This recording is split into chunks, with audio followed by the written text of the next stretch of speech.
জুলাই গণ অভ্যুত্থানের কৃতিত্ব এককভাবে কারো নয়, এটি সব রাজনৈতিক দল, ছাত্র জনতা ও সাধারণ মানুষের সম্মিলিত প্রয়াসের ফল। এ মন্তব্য করেছেন বিএনপির সিনিয়র যুগ্ম মহাসচিব রুহুল কবির রিজভী। দুপুরে বিএমইউতে জুলাইয়ে নার্সদের অবদান শীর্ষক আলোচনা সভায় তিনি আরও বলেন, শেখ হাসিনা পতন না হলে জুলাই আন্দোলন সফল হতো না।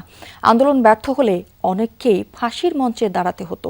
জুলাই গণ অভ্যুত্থান দীর্ঘ ১৭ বছরের আন্দোলন সংগ্রামের চূড়ান্ত বিস্ফোরণ ছিল বলেও মন্তব্য করেন রিজভী। এনসিপি নেতাদের শেখ হাসিনার রাজনৈতিক সংস্কৃতি বা পথ অনুসরণ না করার আহ্বান জানান তিনি।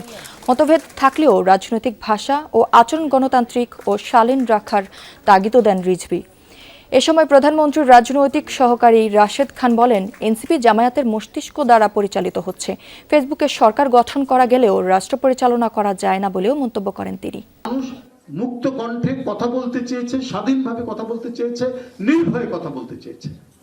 এই কারণেই ফরাসি বিপ্লব আর জুলাই বিপ্লবের মধ্যে খুব একটা পার্থক্য নাই। নাগরিক স্বাধীনতার জন্যই এই বিপ্লবগুলি হয়েছিল। জামাত ইসলাম কতটুকু যোগ্য এবং পরিপক্ক দল, তাদের এমপিদের পারফরমেন্স দেখেন নাই? আপনারা তো বিরোধী দল হিসেবে ফাংশন করতে পারছেন না। আগামী 10 বছর আপাতত বিরোধী দলে থেকে যোগ্যতা অর্জন করেন, এরপরে জনগণ ভেবে দেখবে।